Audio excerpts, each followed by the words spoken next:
I feel like I had it. I had the perfect transition and it went away. Oh no! It involved urination too. I mean, we were ready for it. I'm sitting here like, should we cross the stream? No, that's been done.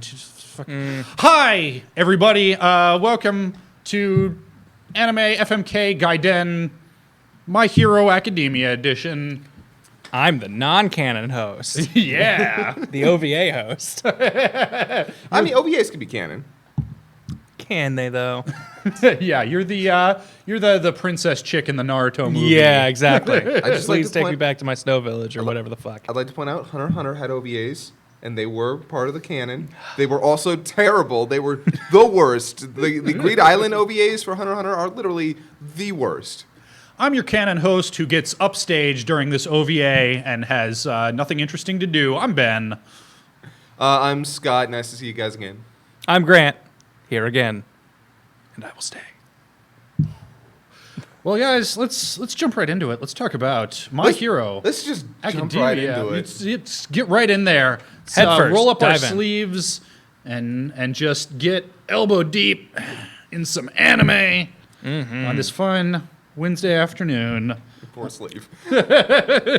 Thank you, those of you joining us on this Wednesday afternoon instead of our usual Monday. Yeah. Greatly appreciated that you could hop schedules with us. Yep, and thank you anybody who's joining us on Thursday or maybe Friday when this goes up on YouTube. Thursday. Thursday. We've already guaranteed Hopefully. that they will be up tomorrow. Don't worry. All right. Episode 43 of My Hero Academia.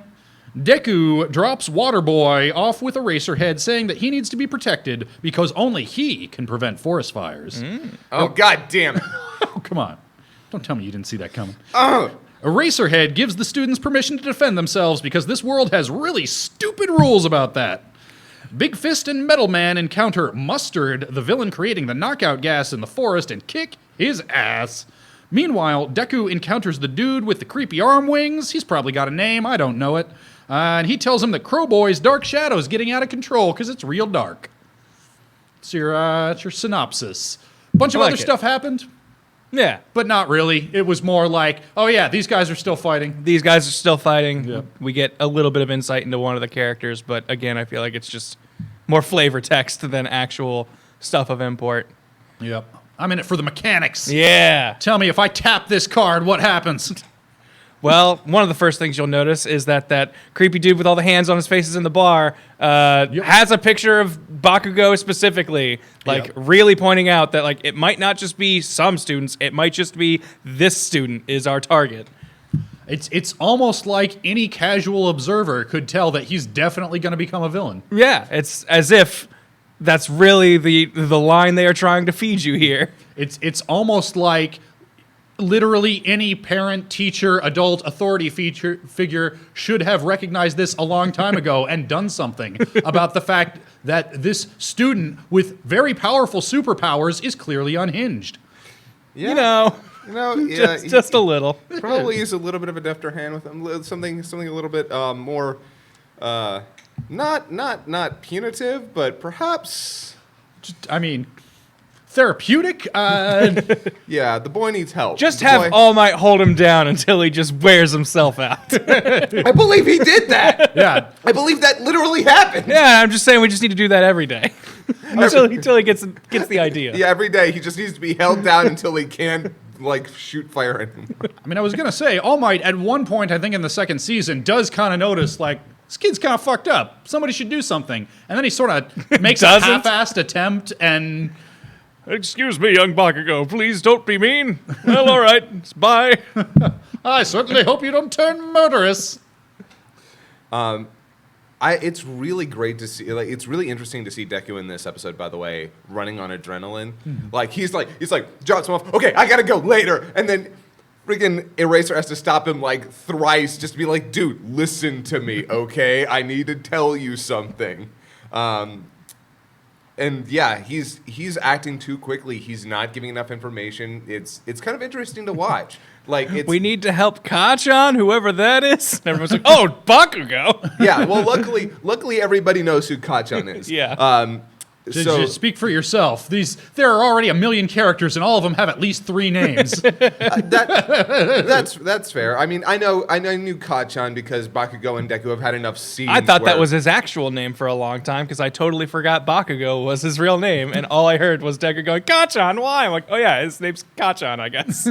Yeah, well, it comes from his last name. It's Bakugo something. Yeah, exactly. Yeah. Well, it's like in Steins Gate, where in Rintaro Okabe, they call him Okarin. And it's like, where the hell did that Okabe, Rintaro, combine it? Damn it, Japan, stop it. It's impossible to You and your follow Monhan and your logic. Pokemon. Katsuki, yeah. So his last name is Katsuki, so he calls him Kachan. Okay, thank you. Because, Thank you, Tyler. Fact checker extraordinaire. I noticed a bunch of people in the comments saying, hey, Muscle Man looks a hell of a lot like Bakugo. Is that his real dad? Ooh. I have no idea if that's the case. Look, I never thought about that in the manga. It never comes up again. No, I'm just gonna no. Oh, come on! That was a fun line of thought. We could have been thinking about no. That would come up in the comments, and everyone would have said, "No, that's not his actual dad." It was gonna Way to happen. kill the theory I'm crafting. seven that one because it literally the show does nothing with it. We're not gonna do anything with it. Bait and switches, though, they introduced a new villain, Seconds, I believe his name is, where he makes like a mud clone or whatever of that Dobby guy. Yeah. He was called, are you still watching the dub? Yes. Okay. He's called Twice in the sub, Twice. but I think we're talking about the same person. Okay, maybe he is called Twice. I can't remember. Yeah, that makes sense. Yeah, he's got the split personality thing going on, and I kind of love it. Yeah, he's a little bit like Multiple Man, only he can do it to other people. Yeah, and I really like his personality seems to be very quirky, and I like his design. I really hope we see more of that dude. Well, yeah, because he's got 2 personalities. He's got the asshole and he's got the really nice, helpful guy, and I love it. And I'm also ready for that to be the like, oh, we got him, we solved this problem, and then the haha red herring, fuck you, it was just a clone. Yeah. To come in handy for the villains later. Also, yeah, I'm glad that the Pussycats are all getting a fight, but it kind of does seem like, okay, so since we need all of the adults busy while the kids are dealing with this, we're just going to create some new adults and some new villains and have them all fight to make sure that the kids are all alone and struggling. Yeah, and it does lead to a lot of cutting to a fight, they exchange a couple of blows, cutting back to something else, like, so nothing actually happened there. Great.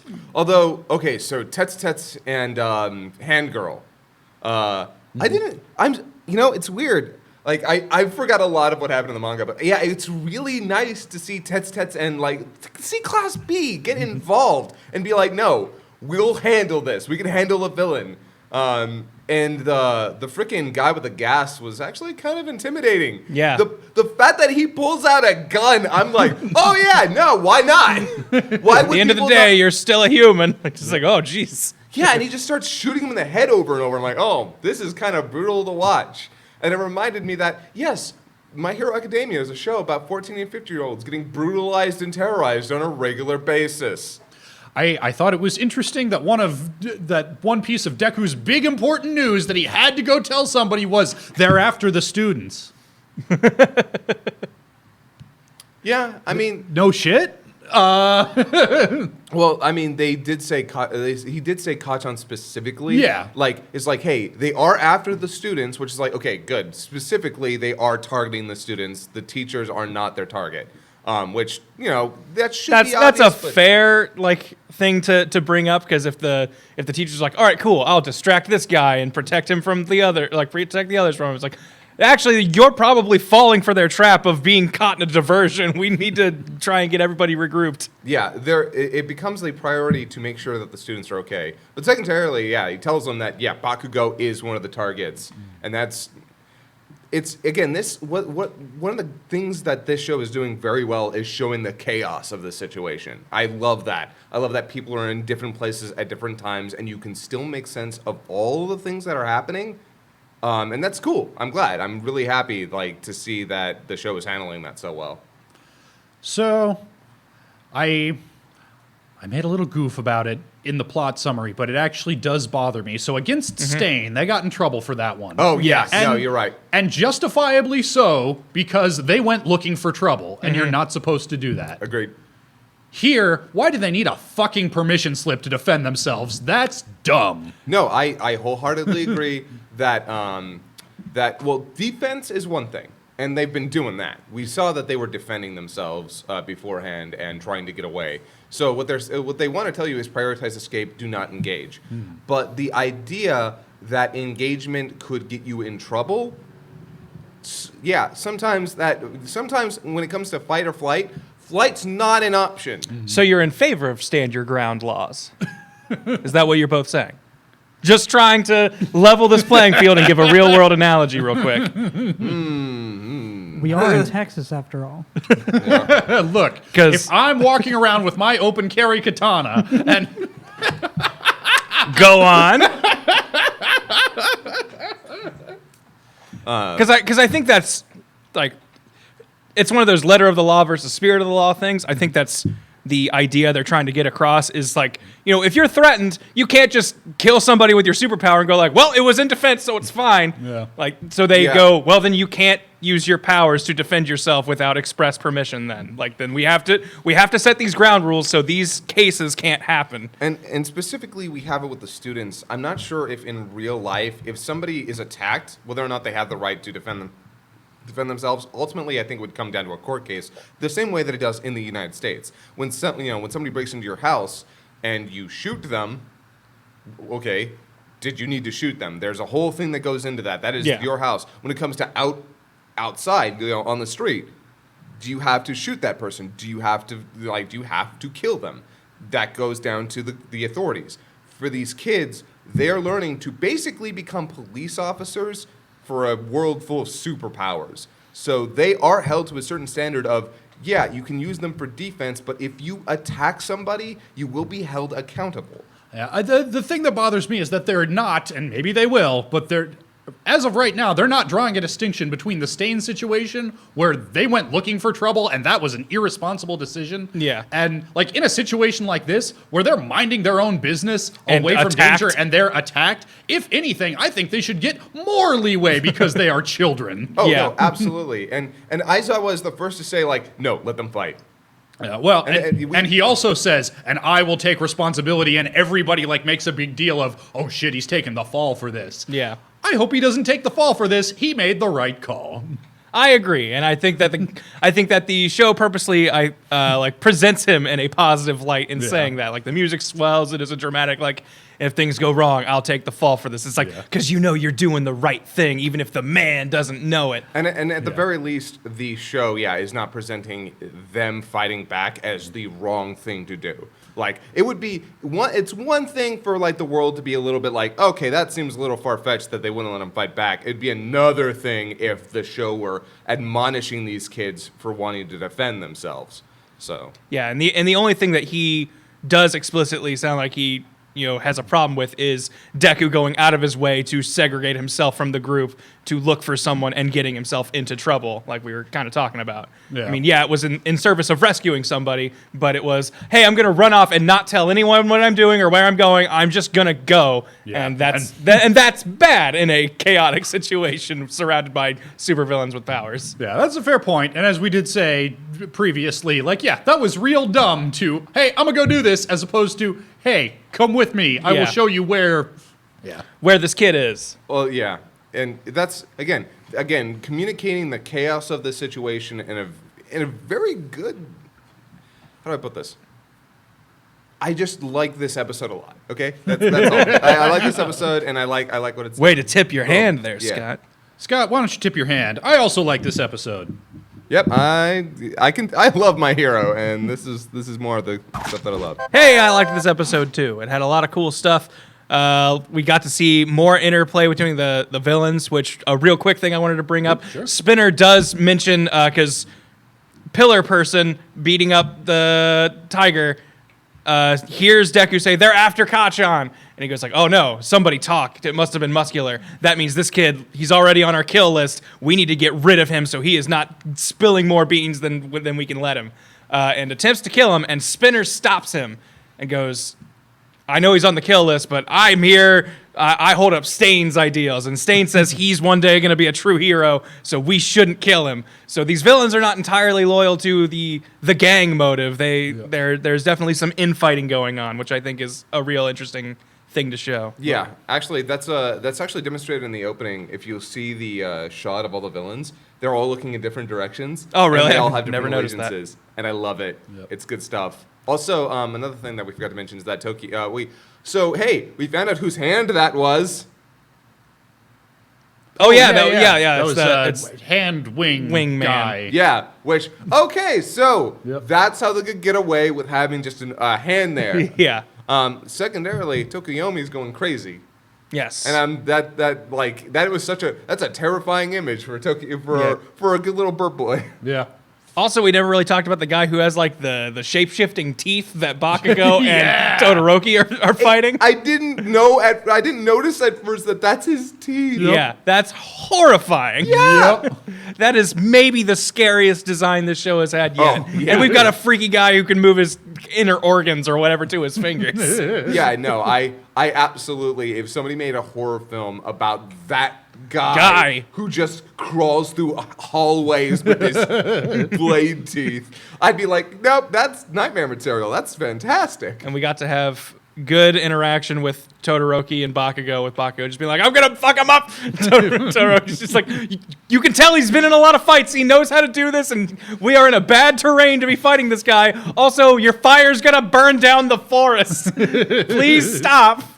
Another real quick line that I noticed was when I keep calling him Big Lips Guy, the one with that thing that's in wraps. Yeah, said he yeah. had some sort of magnet power. I don't know. Yeah. But he says something real quick that says, well, only 2 out of our number can like hold their own in a big flashy like brute strength power battle, and one of them's muscular. So we're being set up for there's another dude of that caliber in the mix. We don't know who yet. Yep. Yeah, and that's also what makes him be like, high priority, kill Deku. He overpowered muscular, possibly our strongest guy. We should stop this. Also, quick note, Deku coming in with the kick, breaking Spinner's swords, sword Yes. of swords. That was the coolest shot. That is. Yeah, and interrupting. I think he was speechifying or something about. He's like, "You're not true heroes. The only true." Just gets blasted in the middle of it, which is always good in anime because a constant problem anime has is the villains loving to talk forever. Yep. All right. So. Yep. Well, good stuff. I look forward to next week. Thank you for joining us, our non-canon host, Grant. Hey, thanks for having me. Always fun. Yeah, and I'm still glad that we're doing this week to week. Sometimes it can be a little bit hard to talk about everything that's going on, but luckily, again, in episodes like these, there's just a billion things. You could definitely unpack a lot. So. So we will see you again next week for more My Hero.